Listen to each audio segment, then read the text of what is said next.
Hey guys, welcome to the Daily Word Bible Study, a plain and simple, book by book, chapter by chapter, verse by verse study through the entire Bible. Forgive my voice, I am overcoming the flu, and so some shortness of breath.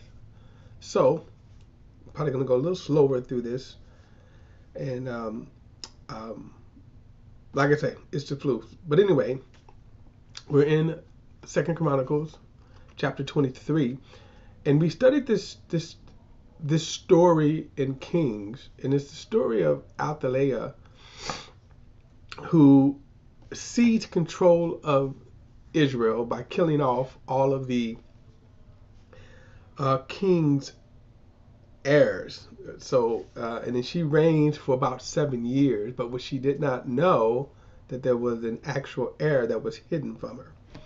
So we're going to pick up that story, and here we go. Like I say, forgive my slow, sometimes shortness of breath here. It says, then in the seventh year of Jehoiada, Jehoiada summoned his carriage and took the commanders of 100 into a covenant with him. Azariah, son of Jeram, Ishmael, son of Jehohanan, and Azariah, son of Obed, Mashiach, son of Adaiah, and Elisaphat, son of Zashiri. They made us. Let me begin. So my mispronunciation of these Hebrew names had nothing to do with me overcoming the flu, but just apologies for terribly botching that. Verse 2, they made a circuit throughout Judah. They gathered the Levites from all the cities of Judah and the heads of the families of Israel, and they came to Jerusalem. The whole assembly made a covenant with the king in God's temple. Jehoiada said to them, here is the king's son. Now, let me go finish reading. He must reign just as God promised concerning David's son. Now, Athaliah tried to wipe out this lineage and then rule, And of course, we don't have that kind of government. So we kind of have to understand that most dynasties are of family sons, so they pass from the father to the son. Okay, so this David's king line in Judah was the dynasty. Now, I will make an exception and say that a lot of churches are dynasties, but I'll say no more. Anyway, family, sons, and all of that, heir apparent. It had nothing to do with God, but I digress. Verse 4, this is what you are to do. A third of you, priests and Levites who are coming on duty on the Sabbath, are to be gatekeepers. A third are to be at the king's palace, and a third are to be at the foundation gate. And all the troops will be in the courtyards of the Lord's temple. And no one is to enter the Lord's temple but the priest and those Levites who serve. They may enter because they are holy, but all of the people are to obey the requirements of the Lord. Now, when he says holy, keep this in mind. He is not saying that they are super duper more special than anyone else. This term holy simply means they're set apart, and because they are set apart, there are some requirements. There's some living that they are required. There's some things that they were required to abstain from. For example, the priest had to marry a virgin, could not marry a divorced woman.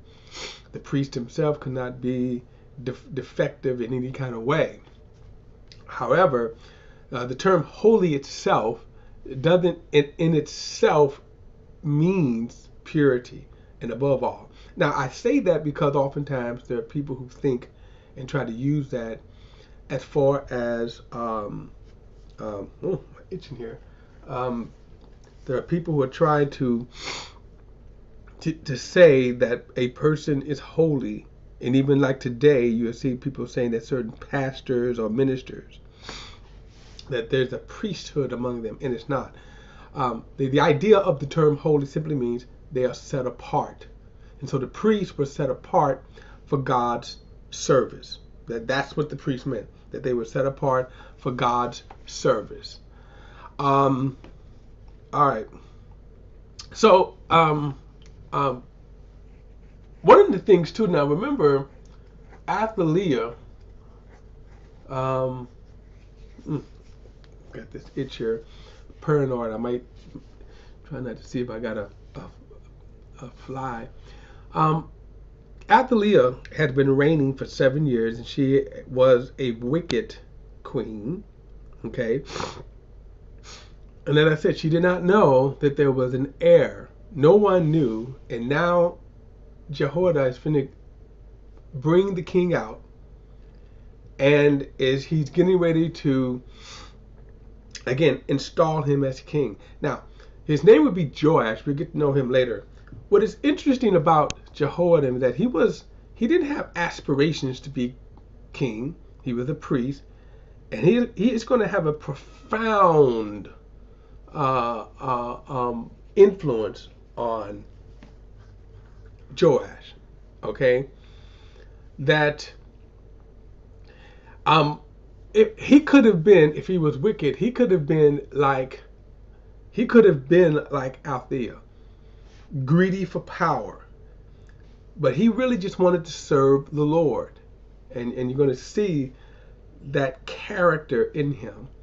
That character would influence Joash. Now I'm setting this up, especially when we get into the next chapter. Verse 7, he says, "You must completely surround the king with weapons in hand. Anyone who enters the temple is to be put to death. You must be with the king in all his daily tasks." Now, the reason why he is saying this is because when Athaliah finds out that there is an heir apparent to the throne, she would definitely try to kill him. She had already killed all of his brothers and other heirs. So the commanders of 100s did everything Jehoiada the priest commanded. They each brought their men, those coming on duty on the Sabbath and those going off duty on the Sabbath. For Jehoiada the priest did not release the divisions. Jehoiada the priest gave to the commanders of 100s King David's spears and shields and quivers. All right, hold on. All right, hold on.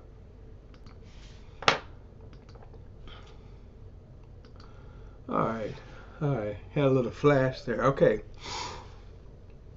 I'm gonna pick up at verse 8 again. No, pick up verse 8 again. So the commanders of 100s did everything Jehoiada the priest commanded. They each brought their men, those coming on duty on the Sabbath and those going off duty on the Sabbath. For Jehoiada the priest did not release the divisions. Jehoiada the priest gave the commanders of 100s King David's spears, shields, and quivers that were in God's temple.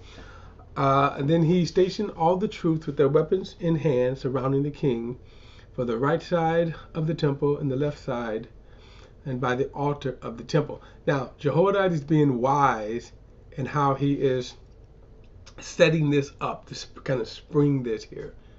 Verse 11, when they brought the king's son out, they put a crown on him and gave him the testimony and made him king.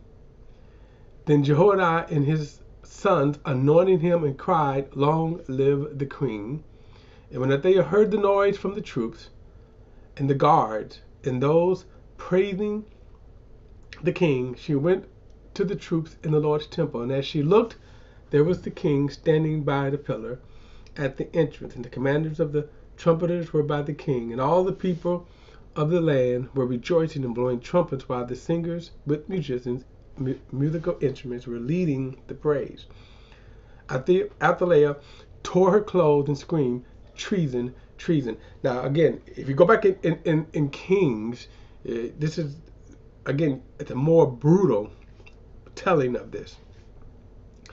Verse 14, then Jehoiada the priest sent out the commanders of 100s and those in charge of the army, saying, "Take her out between the ranks and put anyone who follows her to death by the sword."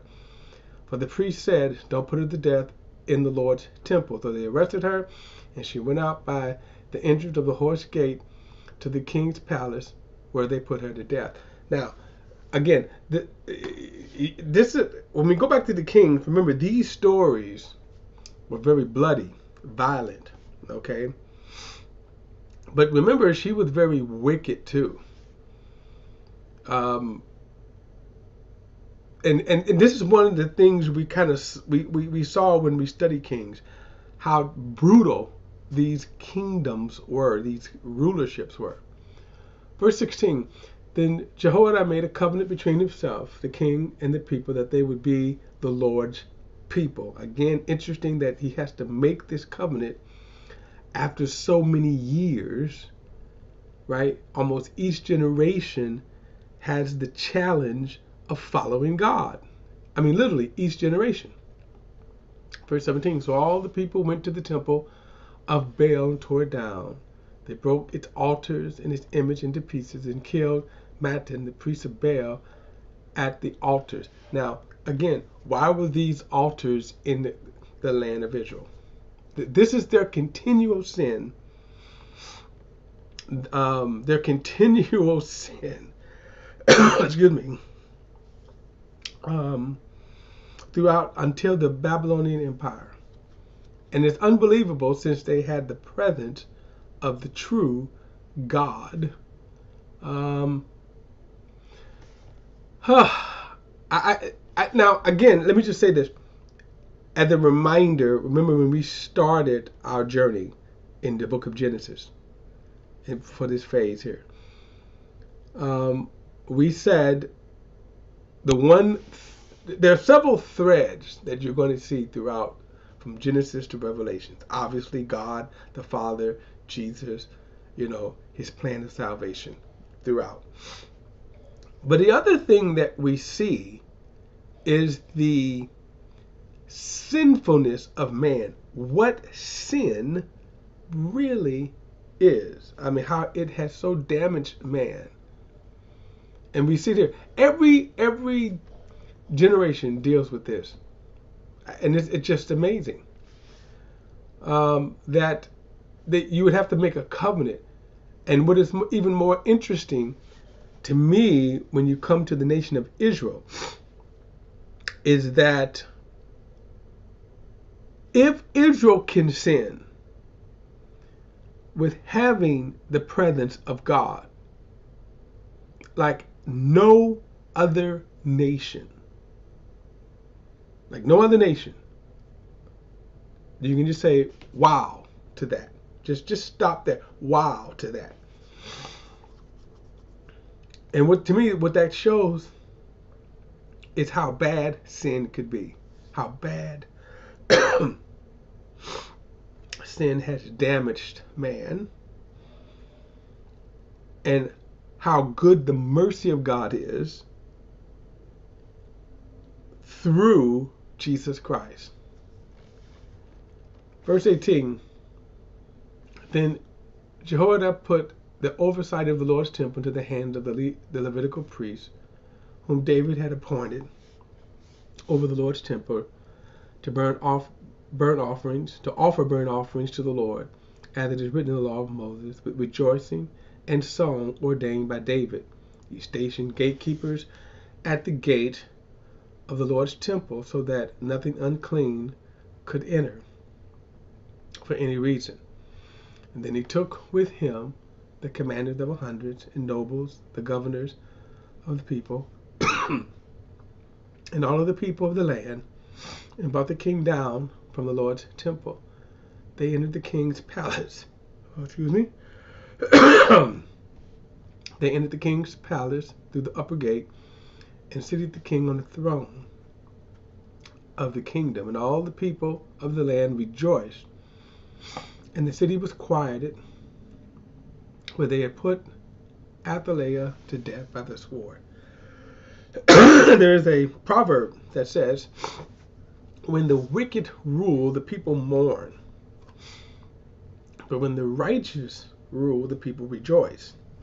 Athaliah was an evil, wicked people. And of course, they've had many of them. Israel had many wicked kings. And of course, between not only Israel, of course, now the divided nation of Israel and Judah, the wickedness of man, and it's always the people. We think about now. Just think about how people live today. The sinfulness of man, even as we speak today. All right, guys, don't forget to like and share this video and subscribe to BP, the Bible Perspective. Hit that subscribe button. Don't forget, if you have a thought or comment, add it to the comments section below. All comments are welcome. I'll see you in the next study.